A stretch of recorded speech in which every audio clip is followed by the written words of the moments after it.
जय जगन्नाथ सांग मैंने रंजिता किचन को स्वागत जन आरंभ करवा आज रेसिपी। आज मु आपण मानक पई नहीं आसी स्वास्थ्यकर एवं पारंपरिक एक स्वादिष्ट रेसिपी पिता साग पिठो। यही रेसिपी केवल स्वादिष्ट नुहे बरम डायबिटीज रोगी मध्यम बहुत उपकारी। पिता सागरे थिबा पोषक तत्व रक्त रे सुगर नियंत्रण रे सहाय्य करिथाए। तेबे चलतु देखा केमिति बहुत सहज उपाय घरे प्रस्तुत करवा ही स्वादिष्ट और स्वास्थ्यकर पिता साग पिठो। हमें पिता साग पिठो बनवाई सब इनग्रेडिएंट्स नहीं देखिपे। पिता साग को भल भाव में बाछि नेबे, तार चेर को बाहर करे और पत्र गुड़ा को अलग करे। जदि बेसी आपणकर डांग अच्छी ताको भी बाहर करे देखिपे। यही भाव में भल भाव में धोई नेबे। पिता साग पार्टी को पिता लगे किंतु देह पे बहुत उपकारी थाए। तेणुक पिता साग को अन्य मैंने खाइबा को मना करती, किंतु आपड़ यही भाव में रेसिपी बनइबे जोटा कि आपन को बहुत भल लगे। स्पेशली डायबिटिक पेशेंट मानक पई एटा बहुत भल। तो यहाँ गाँव रे मिले आ सहर रे भी मिले, तो आपण मैंने एटा को मार्केट रू भी पाई परिबे। आम ये नहीं सीझे मु गोटे सीझा आलू को काटी नहीं ये कटाई पियाज नहीं मु गोटे नहीं मीडियम साइज रो कटाई कंचा लंका को नहीं मुझे तीनोटी नहीं आपणकर जी राग हिसाब से आप नहीं पारे। ये कटाई रसुण मु नहीं देखिपे 5 ରୁ 7 कला।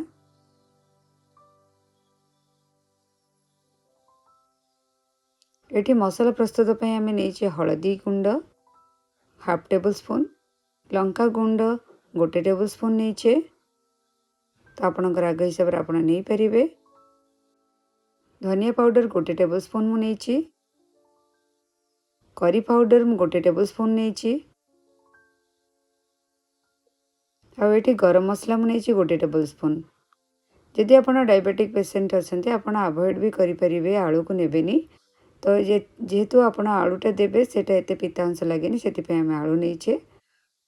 ये आम नहीं चाउलर गुंड मु 2 टेबल स्पून नहीं। तो चाउलर गुंड देले टिके क्रिस्पी आसे से मु नहीं। बेसन नहीं मु 5 टेबल स्पून। तो बेसनटा ऐड करेंगे पिठो प्रस्तुत पाई, तो यहाँ बहुत भल। बेसनटा गोटे भल बाइंडिंग दिए। एबे नहीं आम स्वाद अनुसार लुण,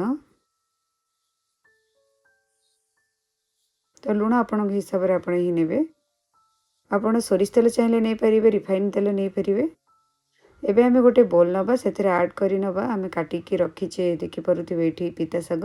पिता साग भल भाव में धोईकी यही भाव में पानी छाड़गला छोट छोट करी काटे। तो छोट करी काटिले ही भल लगे खायापी आ सागटा भी भल भाव में सीझी जाए। एबे गोटे बोल नवा से ऐड कर आम कटाई साग को देखो मुझे छोट छोट करी काटी नहीं यही भाव में काटी नेबे। से आम ऐड कर बेसन। तो ये देखिपे बेसन को आम ऐड कर नौचे।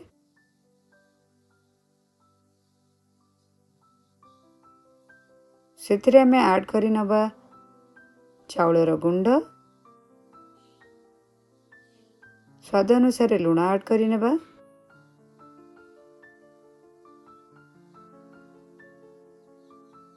मसला आम प्रस्तुत करके रखी मसला सब आम ऐड कर। तो मसला दबा द्वारा तार टेस्ट भी भल आसे। एबे ऐड कर आम रसुण को, आम कटाई आलू, कटाई पियाज, कटाई कंचा लंका सब ऐड कला परे आम धीरे धीरे पानी देकी ताको भल भाव में गोले नवा। देखिपे बेसी पानी करें कि बेसी बड़िया भी करें। देखिपे यही कंसिस्टेंसी रहा दरकार। पिठो पाई यही भाव में करंतु देखो ये भल भाव में पिठो बनीज। एबे गोटे आम पैन नवा, पैन रे ऐड कर तेल। तो गोटे टेबल स्पून मु नहीं आपण हिसाब से आप तेल नेबे। एबे आम ऐड करके जो पिठो रखी थे से आम ऐड कर। पैन उपरे तो ये फ्लैट करके देबे ताले भल जल्दी सिझिब और भल क्रिप्सी भी बनिब। तो ये 5 ରୁ 10 मिनिट आपण गोटे पट ब्राउन हैला पर्यंत आपण एमती ताको छाड़ी नेबे।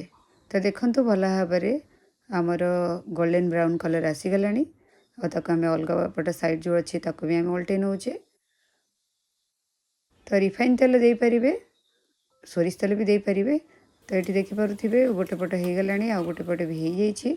तो वर्तमान आमर ऑलमोस्ट ऑल आमर पिठो रेडी हो जाइए। एबे आम गोटे प्लेट को बाहर करि नबा।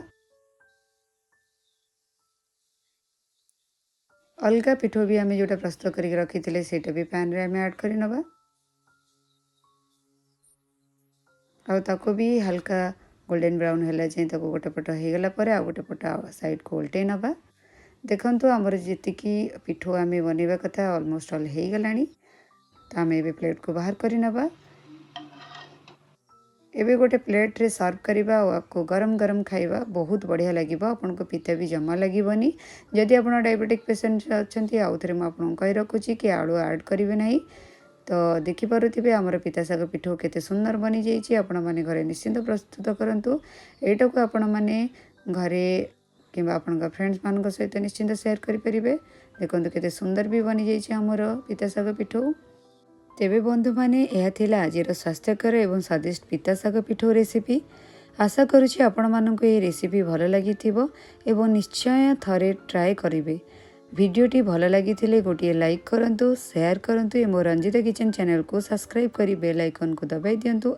आउ एमिति स्वास्थ्यकर और घरोई रेसिपी सहित पुणी देखा हेबो। से पर्यंत सुस्थ रुहंतु, खुशी रुहंतु। Thanks for watching. Bye bye.